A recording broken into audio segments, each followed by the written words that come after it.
Well, hello there. So, do you ever have one of those days, or maybe even one of those weeks, when nothing seems to go your way? Well, it's been a little bit that way for me this week, so hang around and I'll tell you all about it. And if you are new here, hello, my name is Toni Kenyon. I am a rock star romance and billionaire writer, and I come to you most Fridays from my trusty red couch to tell you what's been going on in my week. And I can tell you that daylight saving has hit this week here in New Zealand, which means, I don't know, they call it daylight saving. I think sometimes it's kind of daylight juggling or maybe daylight robbery, because what happens is we shave an hour of daylight off the front end of the day and we give it to the back end of the day. And it seems to take me quite some time to work out where I am. And some of you know I get up in the mornings and I sit down and I have a nice cup of tea with the cat and the dog. And they have no idea that the time has changed. And so they just get up when they've always got up, and they expect me to get up when I've always got up. And I get up a little bit early at the moment, maybe a little bit earlier, maybe a little bit later. But it's all just a little bit odd, and everybody gets fed at a different time, including me. And so I don't know whether I'm hungry or whether I should be eating or what time it is. And suddenly it's still light when I'm sitting down to have something to eat, and it's kind of dark in the morning when everybody's trying to get things going. So anyway, it feels like permanent jet lag. So I'm hoping that by this time next week, I won't be quite so discombobulated and everything will be back running in order. So I have no idea what time it is in America at the moment. But I do still know that it's Thursday because I am sitting on my couch here on a Friday afternoon because I have got my A into G this week, and I have that very happy A sitting on the couch at the right time. So there we go. So the other discombobulating thing for me today is that I sat down to write my newsletter to everybody, which I like to write and send out just before I do my service provider won't work and the server isn't talking to something else, and this cool little message saying we're trying to get it all sorted. And I thought, I'll just give up. I will go and make my video and I will chat to the people from my couch, and hopefully everything else will sort itself out and be back to normal by the time I'm finished. So what I've learned in my lifetime is, which is not a very long lifetime, but what I have learned mainly the hard way, is that when things are not going the way that I want them to go, there is usually a reason for that. And often it is timing. And really all I have to do is something else and then come back to the job that I was doing, and then hopefully the timing will sort itself out and I will be able to get on with what I'm supposed to be getting on with. So here we are on the couch talking about what an up and down week I have been having. So I hope your week has been better than my week, and more up than down. I had the pleasure yesterday of getting on a ferry and tripping out to one of our Gulf islands, and it is the island that I am using to base my Hauraki Island on. So I always enjoy going out there, and I even listened carefully to see if Ben was going to talk to me a little bit more while I was out there, and I heard a few murmurings and mutterings. So the ice cold war, or whatever it is that is going on between Ben and myself, seems to be thawing.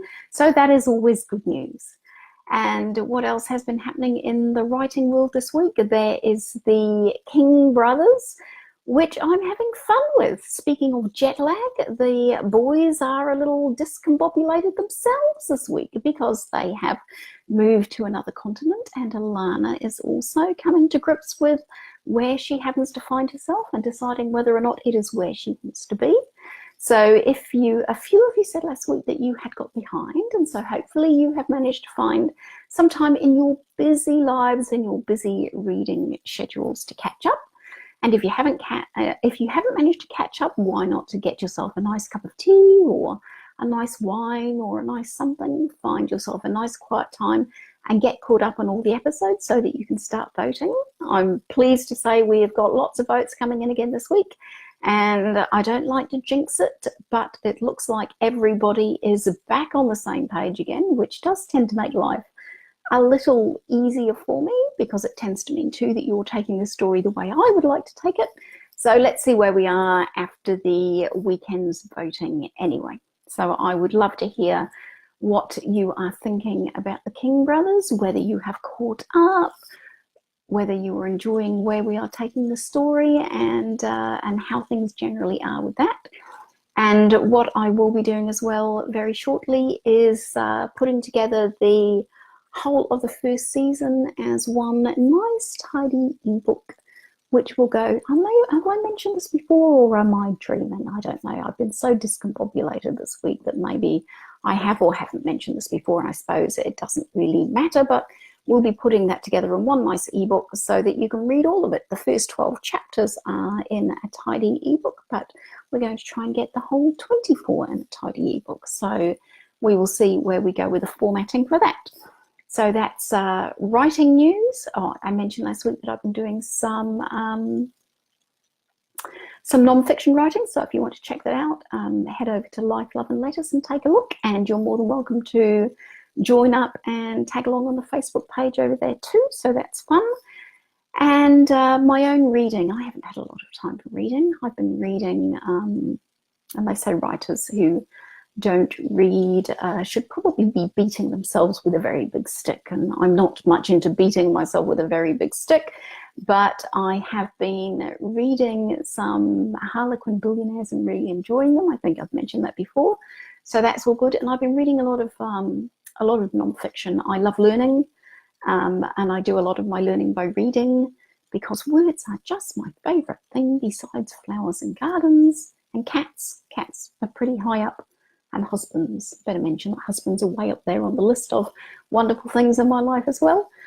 But words are wonderful. I enjoy them. I do a lot of learning from reading. I tend to read more than watch the TV. In fact, we have a TV. I don't think it even goes on in this house. If we watch anything, we catch up mainly off YouTube. So been doing a lot of non-fiction reading, and so I don't know, it's probably not worth mentioning the non-fiction books that I'm reading, but they're fascinating and they keep the old cogs of the brain going happily. So that is all good. And what else is happening? So obviously daylight saving, more daylight hours, more hours for wonderful vegetables to grow. Tomatoes are doing their thing in the greenhouse at the moment, which is such fun. I'm so looking forward to building our proper permanent greenhouse, which we're hoping to do over summer. So I'll keep you posted on that as well. So I think that is pretty much it from me this week. I'm busy. I'm enjoying life. I'm staying grateful, because I was talking to somebody today about gratitude as one of the foundation stones of my life. And it's one of the things that does keep me happy. So I'm very grateful that I live where I live. I'm off to another island this weekend, so it's another over the ocean trip for me, not too far away, but a lot of fun to get out on the water in New Zealand when it's lovely and the sun's shining. So there is nothing like the scent of the salt air and the brush of the ocean as it goes by the bow of the boat. And I should probably be writing and waxing more lyrical about sailors perhaps, but they would have to be way down the list, because there are so many things to be written about at the moment. So wherever you are in the world, I hope you have had a good week and that you are looking forward to a nice weekend. Be kind to you. Be kind to the members of your family. Tell somebody that you love them. Thank you so much for your love and your support and your words and your emails. I'm getting so many lovely emails through from people. The cat drinking last week seemed to be a highlight of most people's weeks, so it was lovely to see some response to my email about dear Freya, who thinks that my bathroom vanity unit is her personal drinking bowl, but that's how it goes. She's just a very spoiled animal, that's all I can say. And if you're looking for more pictures of the pets, do make sure that you check the email that I send out every week. There will always be Freya or Bruno there to keep you entertained. So take care. Thanks for stopping in. Make sure, please, that you leave me lots of red hearts, because you know how much I love the red hearts. And if you are watching this on YouTube, I would love you to subscribe to the channel. So thanks again so much for being here and for your support, and I will catch you all again next week. Much love. See you soon. Bye-bye.